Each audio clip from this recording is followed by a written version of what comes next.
हे कृष्ण करुणा सिंधु दीनबंधु जगत्पते गोपेश गोपिका कांत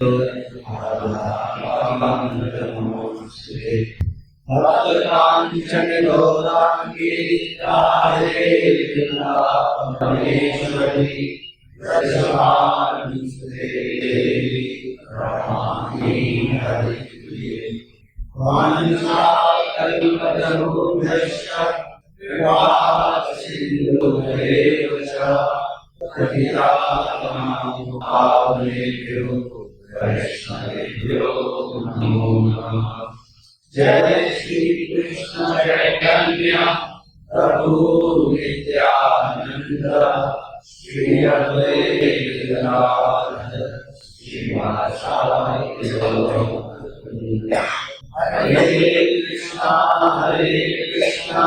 कृष्णा कृष्णा हरे हरे हरे राम राम राम हरे हरे।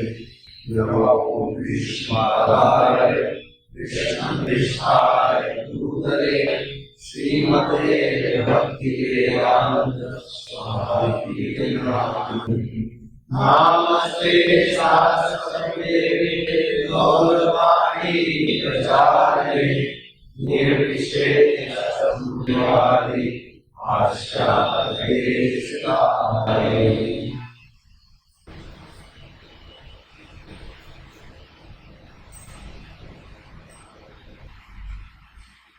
हरे कृष्णा।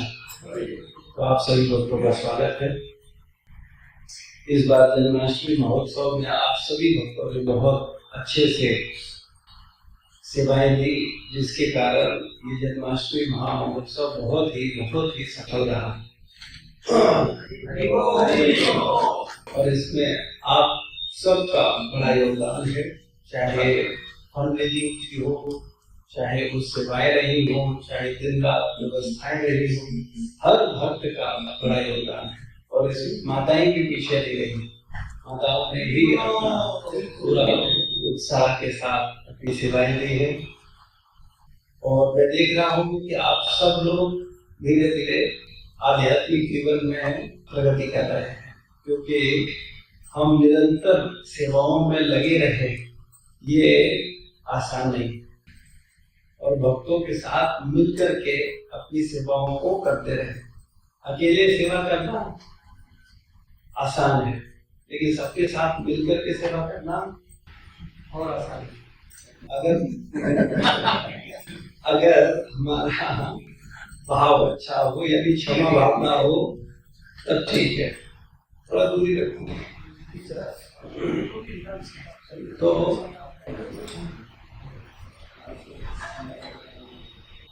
लेकिन जितने लोग आए, सब लोगों ने सराहा और आप सबकी सेवाओं को सब लोगों ने कहा कि बहुत ही व्यवस्थित कार्यक्रम चल रहे हैं और सब भक्तों का दिन रात जो परिश्रम था सबका सफल रहा।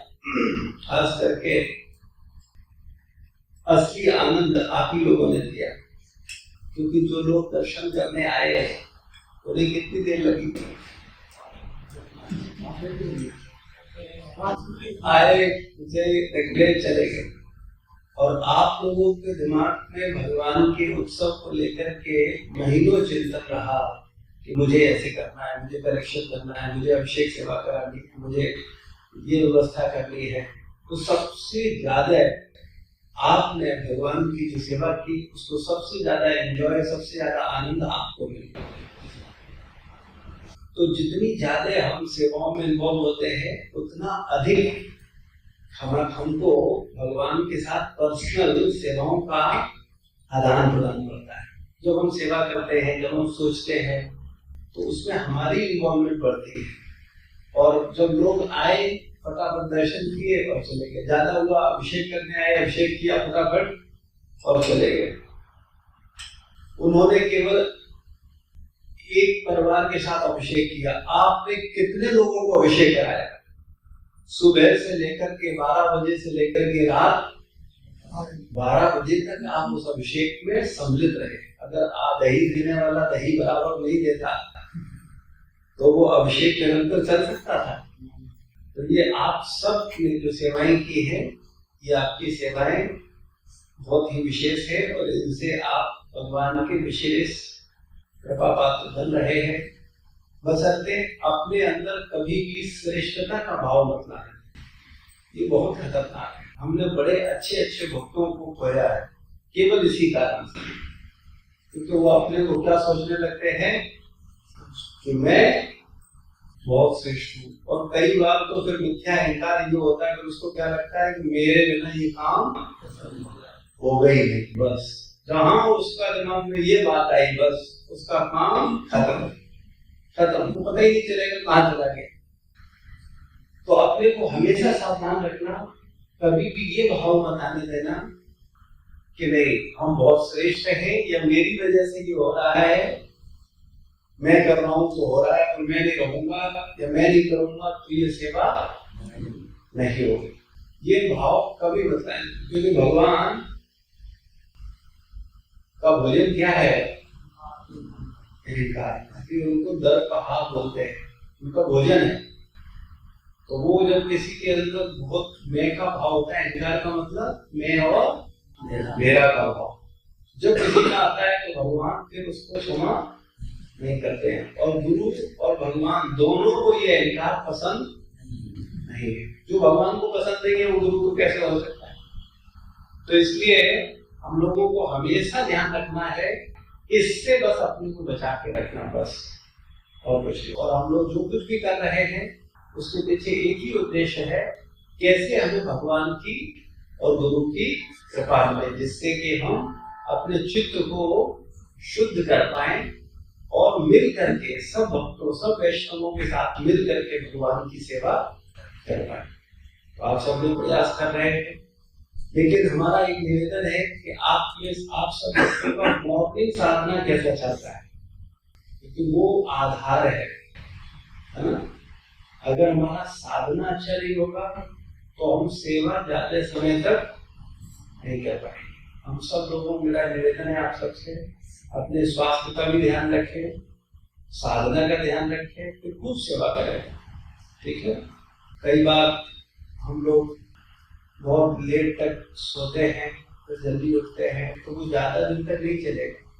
इसलिए हमें अपना एक फिक्स दिनचर्या करनी चाहिए कि हम टाइम से मैक्सिमम 10:30 बजे सो जाएंगे और सुबह कुछ भी हो जाए 4 बजे उठ जाएंगे, जिससे कि 4:30 बजे तक फ्रेश होकर के मंगला आरती 7 का जब इसमें आप होगा। क्योंकि अगर आप साधना नहीं करोगे तो मन खराब होते देर नहीं लगती, मन तो वैसे ही खराब है। कभी भी मन अच्छा रहता ही नहीं है, वो तो थोड़ी देर के लिए गुरु वैष्णवों की कृपा से थोड़ा ठीक होता है और फिर अपने तुरंत मूड में चला जाता है।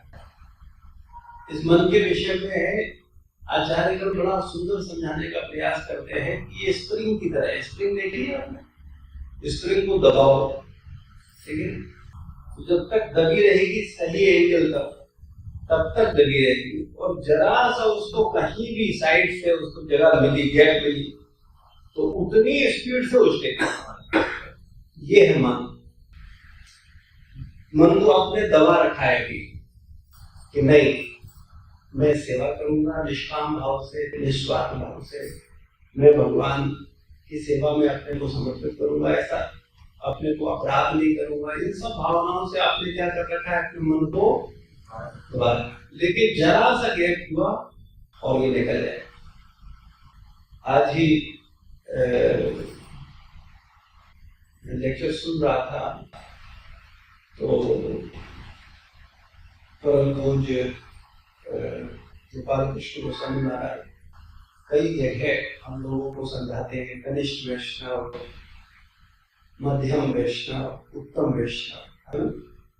ये किस आधार पर है, मध्यम, कनिष्ठ, उत्तम, किस आधार पर?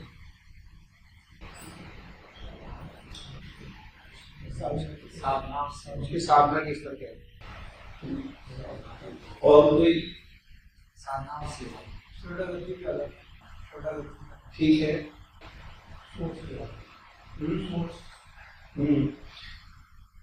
और कोई विचार नहीं है? ठीक है, ठीक है, लेकिन असली चीज है श्रद्धा। श्रद्धा क्या है? ये श्रद्धा उत्तम अधिकारी की चादर होती है, बल्कि इसको कहें उत्तम श्रद्धा होती है। मध्यम अधिकारी की मध्यम श्रद्धा होती है, और जो कनिष्ठ अधिकारी है उसकी कनिष्ठ श्रद्धा। कई बार अपने हम लोग देखते हैं, हम समय से पुराने हो जाते हैं और श्रद्धा को काटते जाते हैं। तो कई बार समय के हिसाब से तो भले ही कोई पुराना डिवोटी बन जाए, लेकिन श्रद्धा के स्तर पर क्या हो जाता है, वो कनिष्ठ हो जाता है।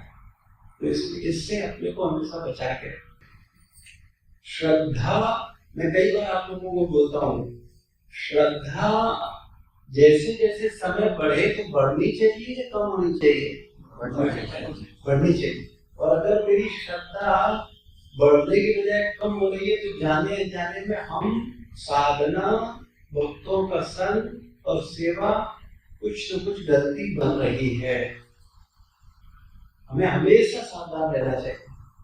मेरी श्रद्धा बढ़नी चाहिए, तब हम कनिष्ठ, मध्यम और उत्तम अधिकारी अपने आप वैष्णवों की कृपा से, गुरु की कृपा से होते हैं। और उत्तम अधिकारी कभी अपने को उत्तम नहीं मानता, ये हमेशा ध्यान रखना। जो उत्तम मानता है वो अधम है। हमारे वैष्णव समाज के सिद्धांत बिल्कुल अलग है। यहाँ उत्तम हमेशा अपने को बद्ध बोलता है। कनिष्ठ, आप हनुमान जी को देखो, क्या बोलते? प्रातः नाम प्रातः काल में जो नाम उसे न मिले उसे भूखा रहेगा। मेरा जो नाम लेगा सुबह सुबह, उसका क्या होगा? उसको भूखा रहना पड़ेगा। भगवान का नाम लो। कृष्णदास कविराज क्या बोलते हैं? कितनी विनम्रता का परिचय देते हैं। हमारे जितने आचार्य, आप उन सबको विचार करो, देखो वो सब अपने को क्या मानते हैं? अधम मानते हैं, और सबको वरिष्ठ मानते, सबकी तारीफ और अपनी बुराई करते, अपनी निंदा करते हैं। तो हम लोगों को अगर सच में उन्नति करनी है भक्ति में, तो हम लोगों को ये भाव हमेशा समझना होगा। कभी भी अपने को श्रेष्ठ मानने की भूल मत करना। कभी भी अपने को पुराना, बड़ा, सीनियर, ये बात, सीनियर तो लोग कहेंगे, देखो वो सीनियर है, वो डिवोटी है, वो सिद्धांत के रूप में तो ऑटोमेटिकली प्रभुपाद जी ने हमको बताया नहीं। जो दीक्षित भक्त है उसको हमें क्या करना चाहिए? आदर देना चाहिए, रिस्पेक्ट करना चाहिए, है ना, बोला है। लेकिन हम सब लोगों को स्वयं में अपना आचरण कैसा करना चाहिए कि लोग स्वाभाविक रूप से आपके समर्पण, आपकी सेवा, आपके त्याग, आपके विश्वास, इसको देख करके लोग आपको प्रेम करें। तो हम सब लोगों को ये प्रयास करना चाहिए कि कैसे हम अपने को और अच्छा बना पाए। और अच्छा बनाने का एक ही तरीका है। हम लोग कई बार, एक दो डिवोटियों को मैंने टोका, आपको सार्वजनिक रूप से मैं बताना चाहता हूँ। हम लोग कई बार एक दूसरे की तारीफ करके एक दूसरे को खराब कर देते हैं। हम क्या बोलते हैं? अरे ये राष्ट्रलोक को देखो कितने अच्छे डिवोटी है, ठीक है। अरे देखो सब लोग देखो कितने अच्छे डिवोटी है। तो कोई बोलेगा अरे देखो उनको देखो, संजय प्रभु कितना अच्छा डिवोटी है। ये सब क्यों बोलते हैं हम लोग? कभी आपने विचार किया? अपने मन को परखा है कैसा हम लोग क्यों बोलते हैं? बोलते हैं हम लोग, बोलते हैं ऐसा कि नहीं बोलते हैं? बोलते हैं। क्यों बोलते हैं? प्रश्न मेरा केवल इतना सा है।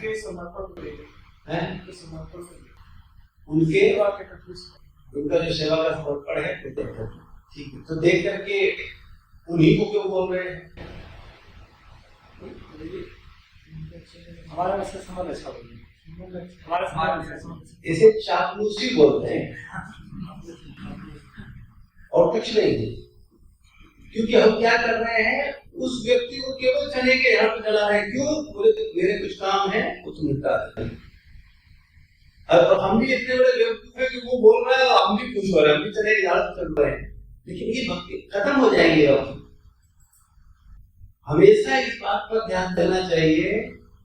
प्रभुपाद जी बोलते थे इस बात को हमेशा, उन्होंने अपने शिष्यों को हमेशा एक बात बोली कि तुम लोग हमेशा कभी भूलना नहीं कि तुम किस स्थिति में थे और तुम्हें मैं किस स्थिति पर लेकर के आया।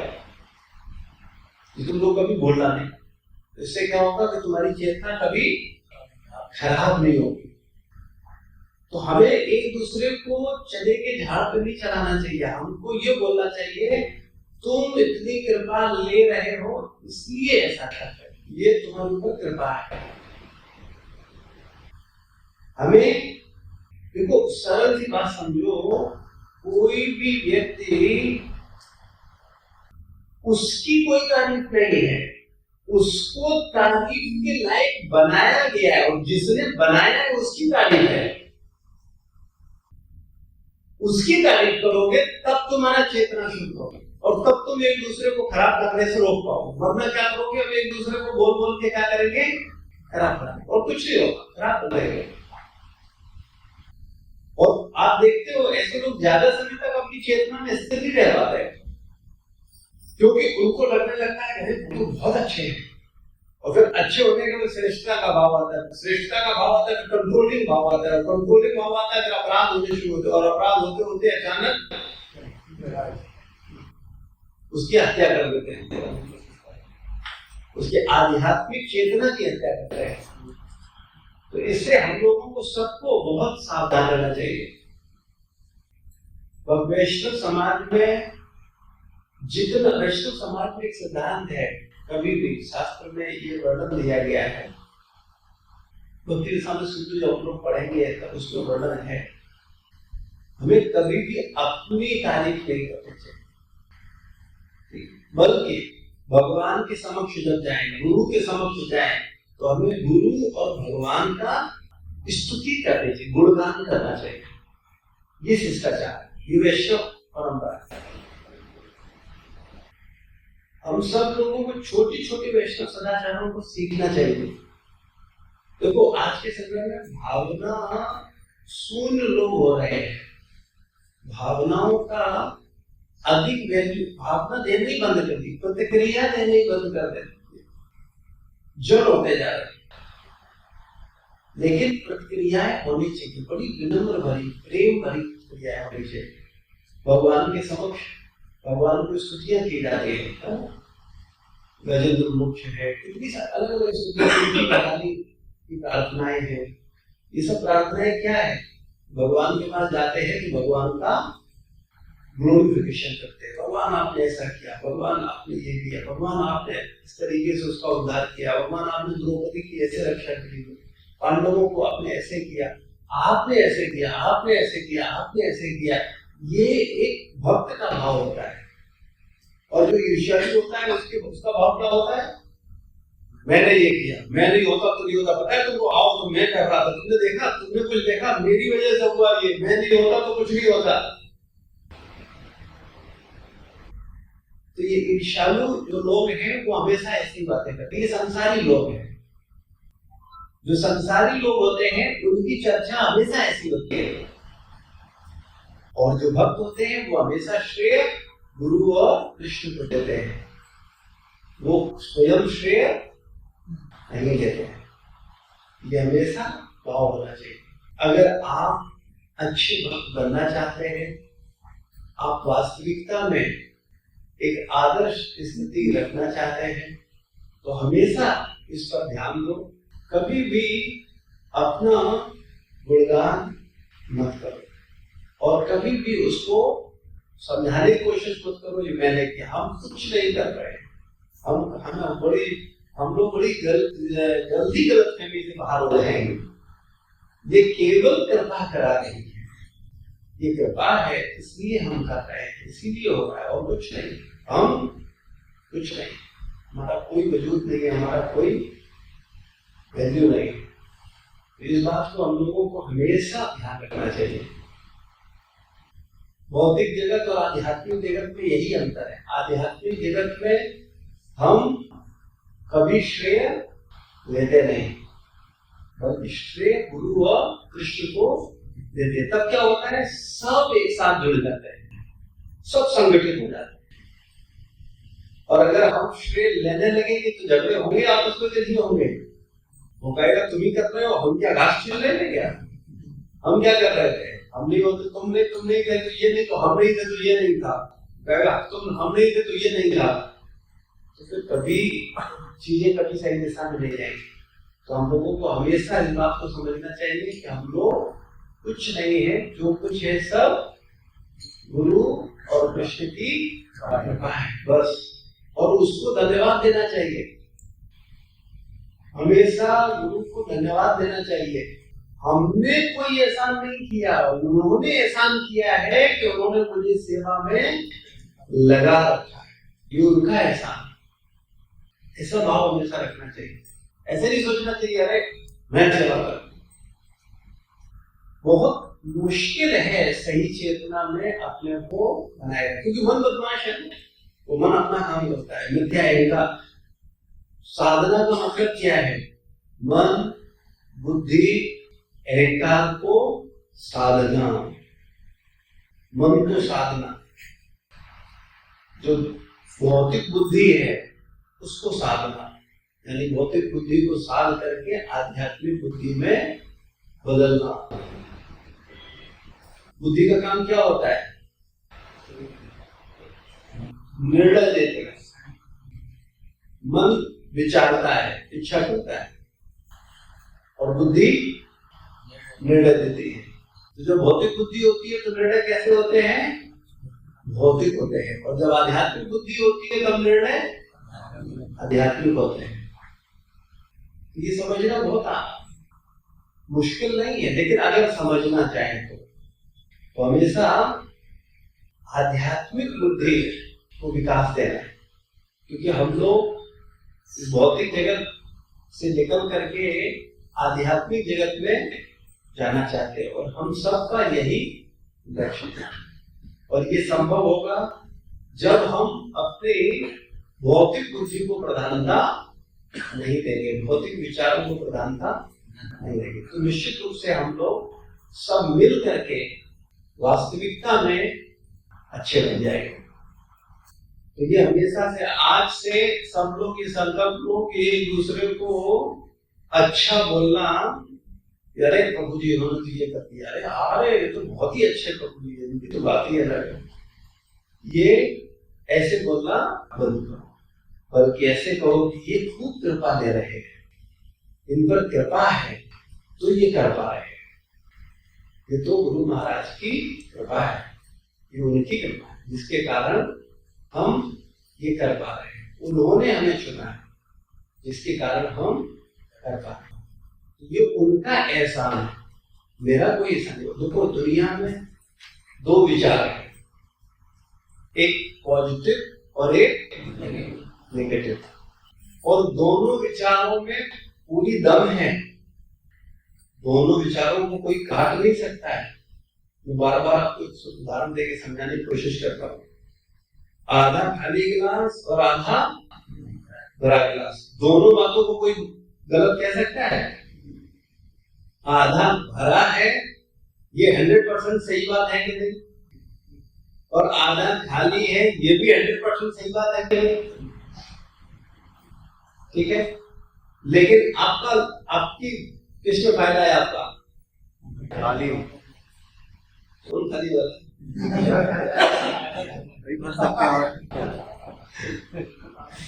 ठीक है, दृष्टिकोण है। वो विनम्रता में कह रहे हैं कि खाली है इसे हम भर सकते हैं, ठीक है, उस भाव से बिल्कुल सही है। लेकिन कहने का तात्पर्य केवल ये है कि हम उसको पॉजिटिव दृष्टिकोण से देखेंगे तो क्या है, करे अलग अलग पानी हमारे पास है, यानी एक अच्छी बात, आधा नहीं है ये नेगेटिव बात। तो ऐसे ही जब आप सोचते हो कि नहीं मैं नहीं कर रहा, ये कौन कर रहा है? गुरु और कृष्ण की कृपा है। ये कृपा से हो रहा है। तो ये कैसा विचार हुआ? पॉजिटिव विचार। और ये विचार नहीं नहीं देखे कैसे कृपा हो जाए, कर तो हमने हम ही करें तो देखे हो जाए कैसे होगा, ठीक है ना। ये कैसा विचार है? नेगेटिव विचार। कई बच्चे अपने माता पिता के प्रति बड़ा कृतज्ञता का भाव रखते हैं कि माता पिता ने मुझे जन्म दिया, मुझे पाला पोसा बड़ा किया, है ना। और कई लोग क्या बोलते हैं, मैं बोलना नहीं चाहूंगा मगर मैंने एक व्यक्ति के मुंह से सुना तो मुझे लगा कि कलयुग आ चुका है। बोला कि इन्होंने अपनी मटरगस्ती के लिए मुझे पैदा कर दिया। औलाद के शब्द है ये। अच्छा वो गलत बोल रहा है सही बोल रहा है? नेगेटिव मानसिकता के अनुसार वो अपनी जगह 100% सही, नेगेटिव मानसिकता के अनुसार। लेकिन पॉजिटिव दृष्टिकोण से देखेंगे तो वो 100% गलत। तो सोच आपकी है, विचार आपकी, जैसी सोच रखोगे वैसे ही रहोगे। आपको विचार लेने, आपको दृष्टिकोण लेने, किस दृष्टिकोण से हमें देखना है, किस घटना को कैसे देखना है, और वो घटना देखने का जो नजरिया है वही आपको महान बनाता है। मैं हमेशा आप लोगों को एक बात बोलता हूँ, कैमरे की कीमत ज्यादा होती है तो लेंस की कीमत ज्यादा होती है। हाँ, लेंस बहुत इम्पोर्टेंट है ना, दृष्टि बहुत इम्पोर्टेंट, दृष्टिकोण बहुत इम्पोर्टेंट। आप किसी भी घटना, किसी भी परिस्थिति को, किसी भी व्यक्ति को किस दृष्टिकोण से देख रहे हो, वो एंगल आपका है। और उस खराब एंगल से आप पूरी दुनिया को खराब बोल सकते हो और आप 100% सिद्ध भी कर दोगे कि सब खराब है, लेकिन उससे आपको क्या मिलेगा? केवल फ्रस्ट्रेशन, कुछ नहीं मिलेगा। लेकिन अगर आप एक अच्छे दृष्टिकोण से सबको अच्छा मानोगे, सबके प्रति आप अच्छा भाव रखोगे तो आप बहुत हमेशा प्रसन्न रहोगे। तो हम सब लोगों को इन सब बातों पर बहुत ध्यान देना चाहिए, क्योंकि ये आसान नहीं है। मानव जीवन बड़ा दुर्लभ है, बड़े भाग मुश्किल भाग, और उसके बाद भी मुश्किल क्या है? भक्तों का संग, सत्संग, ये बहुत दुर्लभ, बहुत दुर्लभ है, ये आसान नहीं है। और अगर जिसे मिल रहा है, यानी जो सत्य का संग कर रहा है, वो बोल सकता है वास्तविकता में बड़े भाग मनुष्य, क्योंकि मानव तन में ही ये सत्संग किया जा सकता है। सत्य को केवल और केवल मानव समझ सकता है, विचार कर सकता है। और अगर हमारा सत्य पे विचार ही नहीं है, हम साथ आ रहे हैं, भक्तों की मिलकर के निंदा कर रहे हैं, चुगली कर रहे हैं, अपने को श्रेष्ठता का भाव दिखा रहे हैं, तो फिर आपके अंदर से वो आएगा ही। लेकिन जब आप वास्तविकता में सत्संग करोगे, आपको अनुभव होगा कि नहीं, सच में हमें समझ आ रहा है कि हम कुछ कर सकते हैं। हमने अपने जीवन में कुछ ऐसा किया है जो आम लोग नहीं कर पाए। कितने लोग हैं जिनके पास सुबह से अपने बच्चे, बीवी, अपनी इंद्रिय शक्ति, इसके अलावा उनके पास टाइम ही नहीं है कि नहीं? देखो, और उन्हीं में से आप लोग कुछ प्रयास कर पा रहे हैं, क्योंकि आपको कृपा नहीं तो क्या है? ये और क्या है? ये हमारी सामर्थ्य नहीं है, ये केवल कृपा है। इसे पहचानो और इस कृपा को अपने ऊपर से जानो, बहुत ही गंभीरता पूर्वक प्रयास करो। पुस्तक नहीं लाए, इस गुरु महाराज की व्यास पूजा पर भक्ति सनातन का आधार पुस्तक का विमोचन परम पूज्य राधानाथ स्वामी महाराज जी और अन्य वरिष्ठ वैष्णवों के द्वारा हुआ। तो हालांकि बड़ा दुख था मुझे, क्योंकि 2 साल पहले महाराज से परमिशन मांगी थी, क्योंकि कभी भी कोई भी कार्य बिना गुरु के मार्गदर्शन के, उनकी अनुमति के बिना कोई कार्य नहीं किया जाता है। यहाँ तक के शालिग्राम सेवा की जब बात होती है, तब भी गुरु से निर्देशन लेकर के ही कोई भी कार्य, जैसे एक अच्छा पुत्र माता पिता से पूछे बिना कोई कार्य नहीं करता, ऐसे ही एक अच्छा शिष्य, उसे उसका भी कर्तव्य है कि वो गुरु से बिना पूछे कोई कार्य न करे। तो 2 साल पहले महाराज से अनुमति ली थी और मेरी इच्छा थी कि हम लोग इसको जल्दी से करके इस व्यास पूजा पे महाराज के हाथों इसको पूरा करेंगे, क्योंकि बहुत पहले से काम कर रहे थे। लेकिन बीच में ही ऐसी घड़ी आई कि महाराज को भगवान जी की अन्य सेवा में जाना पड़ा भगवान की। तो मन में बड़ा खेद था। ये तो था कि बोला है तो इस महाराज की व्यास पूजा पे ही करना है, कुछ भी हो जाए। लेकिन एक ये था कि महाराज मतलब एक प्रत्यक्ष अनुभूति, महाराज तो है, वो कहीं नहीं गए हैं, लेकिन एक प्रत्यक्ष जो अनुभूति है वो उसका आनंद ही अलग होता है। लेकिन जब राधानाथ महाराज वहां अचानक उपस्थित हुए, मतलब मैंने सोचा नहीं था कि महाराज उधर होंगे, तो आए तो मैं गुरु तत्व तो एक ही है, भेद नहीं है। तो महाराज की व्यास पूजा पर महाराज के द्वारा तो हुआ, तो बड़ा अंदर से मैं महाराज को ही फील कर रहा था, राधानाथ महाराज के अंदर उनके हाथों से गुरु महाराज ही पूजन कर रहे हैं। तो हम लोगों का ये प्रयास है, क्योंकि जैसे हम लोगों ने बहुत भगवत गीता बांटते हैं, लोगों को देते हैं, पढ़ते भी हैं, लेकिन आपने एक चीज हमेशा देखी होगी कि भगवत गीता बिना समझाए समझ नहीं आती। वो कृपा का प्रभुपाद जी ने बहुत सरल तात्पर्य दिया है, लेकिन फिर भी अब हम लोग देखते हैं, अभी विरोध पढ़ते हैं, फिर भी जब हमें समझाया जाता है तब हमें वो स्पष्ट होता है। लेकिन जो ये जो इसमें सिलेबस है दिया है, इसमें बहुत ही सिस्टमेटिक और क्रमबद्ध तरीके से चीजों को समझाया है। तो बिल्कुल अनजान व्यक्ति भी होगा, जिसको कुछ एबीसीडी भी नहीं पता होगा भक्ति की, अगर वो भी थोड़े मनोयोग से पढ़ेगा समझते हुए, तो वो समझ पाएगा कि वास्तविकता में उसके जीवन का लक्ष्य क्या है, और उसको सारा बेसिक क्लियर होगा। और जहां तक मैं समझता हूँ, आप सब लोग उन भक्ति के सत्संग के ही परिणाम हो, कहीं न कहीं हम सब लोग उन्हीं सत्संगों से जुड़ करके, प्रेरित होकर के उनको समझे हैं। तो हम लोग प्रयास करेंगे कि अधिक से अधिक लोगों तक ग्रंथ पहुंचे और लोग उसका लाभ लें। खास करके जब हम लोग सेमिनार करते हैं, सत्संग करते हैं, तो वहाँ हम लोग प्रयास करेंगे कि अधिक से अधिक लोगों को प्रेरित करें और लोग उसको पढ़ के लाभ लें।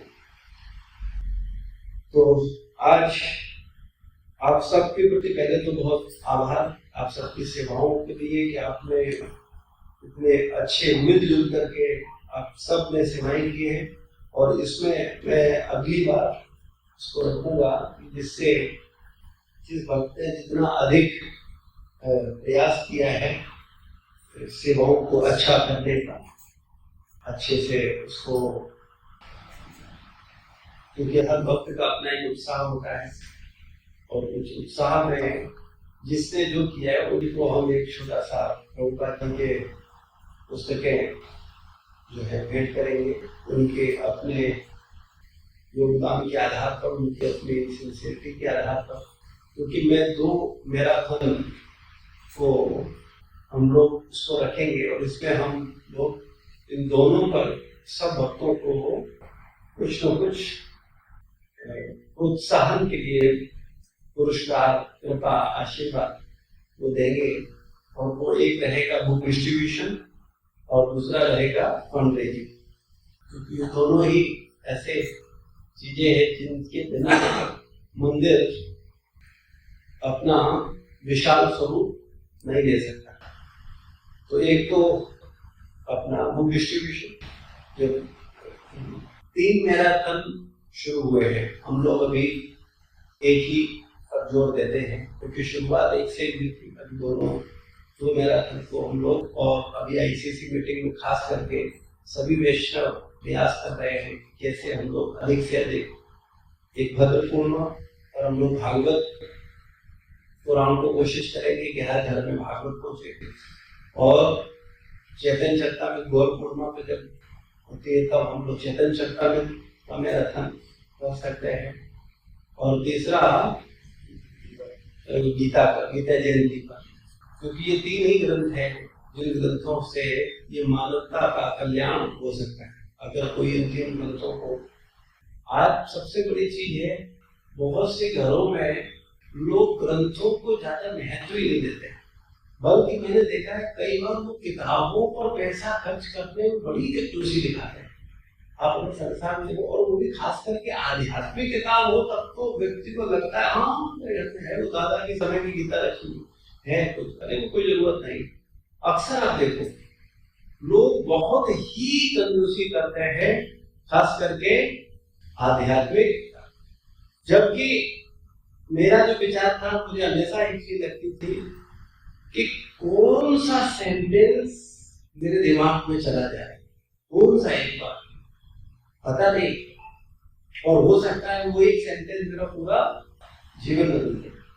तो हम लोगों को ग्रंथों को के प्रति अच्छा भाव होना चाहिए, और ये हमेशा समझना चाहिए कि हमें प्रभुपाद जी के ग्रंथों के प्रति, हर घर में प्रभुपाद जी के सारे ग्रंथ होने चाहिए। प्रभुपाद जी ने दिन रात मेहनत करके इन ग्रंथों को लिखा है। हम तो एक बड़ा छोटा सा प्रयास किए, उसमें ही दुखी हो गए। मैं महसूस कर रहा था प्रभुपाद जी के तत्व, क्योंकि मेरे ऊपर जन्माष्टमी का बड़ा प्रेशर था। सर्वपुरी प्रभु बार बार मुझे प्रभु जी कैसा हो, प्रभु जी हम पढ़ रहे हैं, क्योंकि मुझे टाइम बहुत कम था।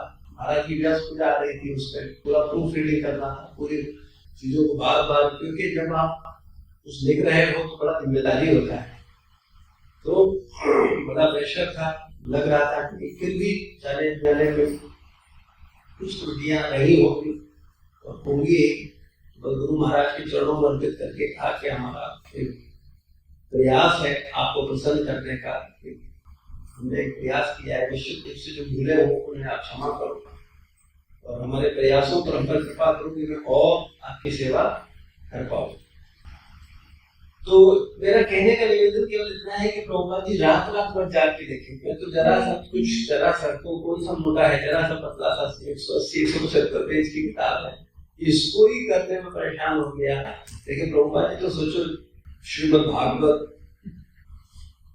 चैतन्य चरितामृत है ना, भगवद गीता के, प्रभुपाद जी कितना हम लोगों, अच्छा और किस अवस्था में जरा विचार करो, 70 साल की अवस्था पर लोगों को क्या लगता है, अरे भाई चलो ठीक है, क्या करना, अपने जाने का समय आ रहा है, क्यों टेंशन लो, चुपचाप अपना भजन करो, अपना कल्याण करो। लेकिन उन्हें जो उत्तम वैष्णव होता है ना, उसको अपनी चिंता नहीं होती, उसे सबकी चिंता होती है, उन्हें सबका चिंता लगता है, कैसे ये मानवता का कल्याण, कैसे, और भारत में पाश्चात्य जगह जिनसे कोई इनका कैसे कल्याण हो, सोचो विचार करो, आप दयालुता को महसूस करो। प्रभुपाद जी के अंदर कितनी मानवता को लेकर के कितनी दया थी, और उन्होंने पाश्चात्य जगत में जाकर के उसको कितना दिन रात एक करके प्रचार किया, और एक अनूठा कार्य किया, पूरी धरती में मानवता को एक चेतना दी। तो हम सब ये प्रयास करें कि कैसे हम लोग मिल करके कृष्ण भक्ति करें और सिद्धांतों को समझे। तो प्रभुपाद जी के ग्रंथ हमें पढ़ने हैं, और उन ग्रंथों का खूब बुक डिस्ट्रीब्यूशन करना है ना। भद्र पूर्णिमा हम लोग भागवत को रखेंगे, ठीक है, हर बात फिर इसको हम सब जगह सारे लोग करते हैं, और भद्र पूर्णिमा पर चैतन्य चरितामृत। अभी आप में से कितने भक्तों के घर में श्रीमद् भागवत नहीं है? बहुत सारे लोग। इस बार भद्र पूर्णिमा पर सबको, सबके पास आनी चाहिए, सब लोग पढ़ो, और एक श्लोक का नियम बनाओ, कम से कम एक श्लोक हम लोग पढ़े।